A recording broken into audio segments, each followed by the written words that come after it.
So, and they were talking about, and she was telling him about, people she likes, and basically, in this crowded subway, they were talking in a very subtle way. But if you just listened, you would obviously know as an American what they were talking about. They were talking about sex, and they were talking about very nasty things. And I moved away because the conversation was so disturbing, and that this lady, who I thought would be mentoring and helping this kid, I didn't think she was helping him, uh, especially in the way. I'm not saying we shouldn't have sex education. I think sexual education is a very important thing in every culture, every land, every religion. But just the way she did it was not good, and so that's one of many reasons why I would love to study in New York City. I would love to live there and work for a few years, but I do not see myself raising my children there at all. And I'm not trying to, insult people in New York City or anything like that. But just in general, I don't like this city as a place to raise children. I like, a place more rural, more suburban, something like that. Um, I think New York City is an excellent place to learn Spanish or Chinese. Oh my God, there are so many immigrants, and even second generation people who are conserving their language in their home. I heard a lot, lots. I heard there are lots of Puerto Ricans. I'm trying to say it with a Spanish accent. I know it's bad, but the plural obviously you don't add an s. I don't know Spanish, but I saw a lot of them um, there. And so if you want to learn these languages, I'll just say Spanish and Chinese, and I guess I could add Bangladeshi because there's a large community in Queens, and Jamaica has a lot of Muslims there as well, and diversity from what I hear. A lot of meat that's halal that Muslims can eat. Anyways, if you want to learn these languages, you can actually immerse yourself in New York City, which is so interesting to me. If you can't afford going to China, go to New York City, find a job there, and live close to Chinatown. Buy your groceries from the Chinese people. Now, I did hear that it was a more closed community. They're not that open to outsiders, but I think you can do it. I think you can, and I believe in that. And if I end up getting into a PhD program that's close to New York City or that's in New York City, then I will definitely pursue that, inshallah, which means God willing. And if you've been wanting to learn these languages in New York City for 5 years and you've been really trying, then I don't know what to tell you because I think it's just so clear. Now I'm saying this from as an outsider perspective.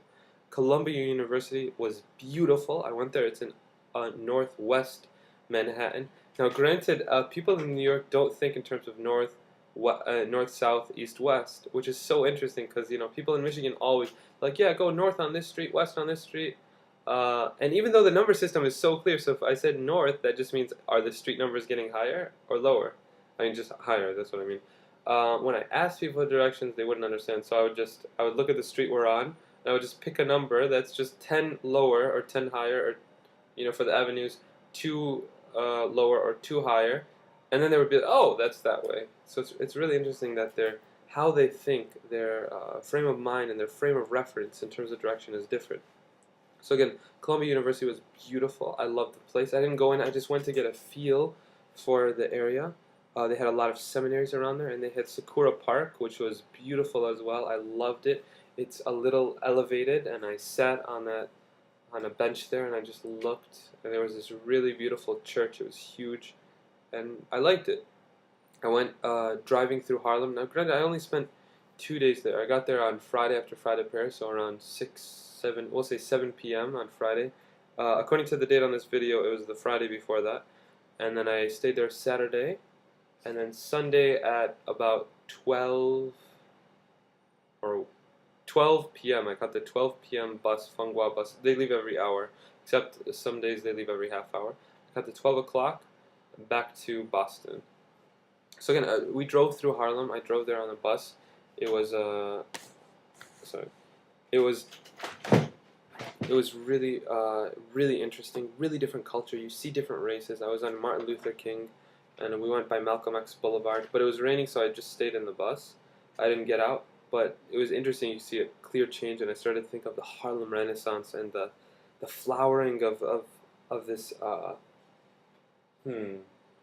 I'll say indigenous American, black American culture, but sociologists would probably rip me apart for saying indigenous, using this word to describe it, but whatever, I'm still going to use it. Union Square was great. You know, you have these hippies, you have these artsy people, you have this culture. I saw these people who are out there, you know, for Palestinian rights, and they get out there apparently every week on Saturday, because I was there on Saturday.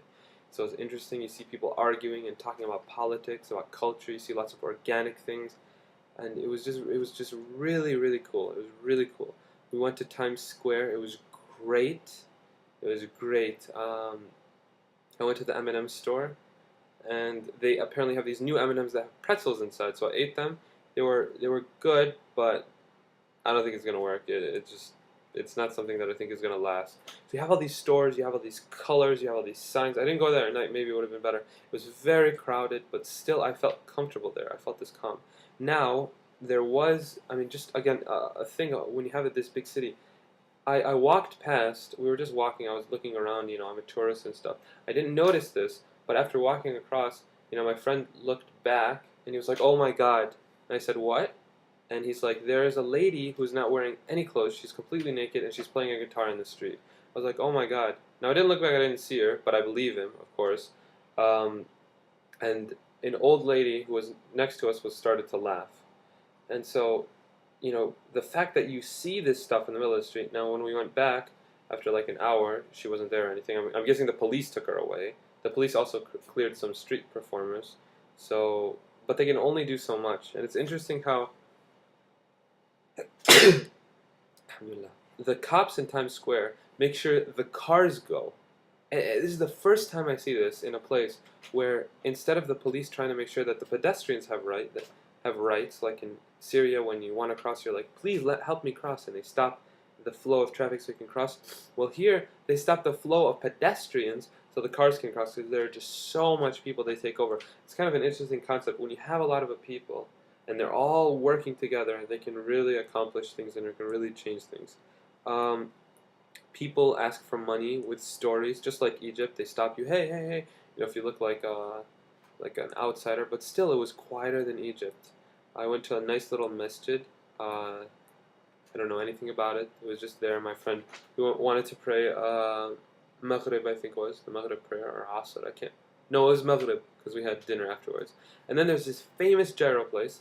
It's on 53rd and 6th Avenue. Actually, I have the bag for it in there. And I don't want to run in this video again and leave the screen. So anyways, it's on 53rd Street and 6th Avenue. Now, I have heard about this gyro place from Michigan. I've heard about it overseas. I went to Boston at this dinner at this one place, a Bangladeshi uncle. He was serving us food. It was delicious food. And then the people over there started talking about it. And they said, "Yeah, 53rd and 6th. 53rd and 6th, really famous." So you pay $6 and you don't get the gyro, get the plate.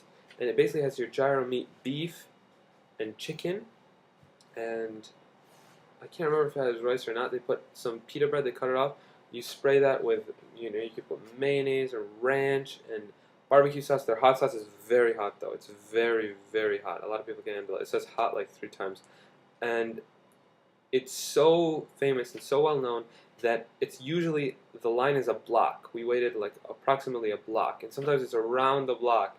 And so you had these people come here, you pay $6 and it's this big. I was very hungry and this deep. I could barely finish it. I barely finished it. And across their street, you have their competitors, and they're called the same thing. It's called the best gyro. But there are ways to know which one is the original one. Now, I admit, people pumped it up. It wasn't that good, but it was good. It was good. But I think you should visit it. Oh my lord, I can't even remember how to differentiate. They have bags.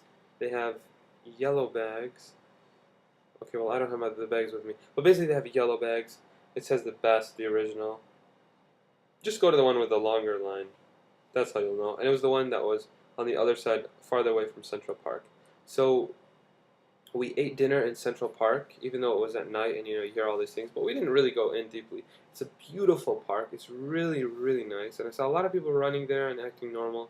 So maybe people talk about the muggings and the drugs a little bit too much, and the rapings a little bit too much. And then we prayed to Aisha there. It was really nice to be in nature again. And the fact that in this city you can get a sort of escape in Central Park, and I like that. I like that a lot.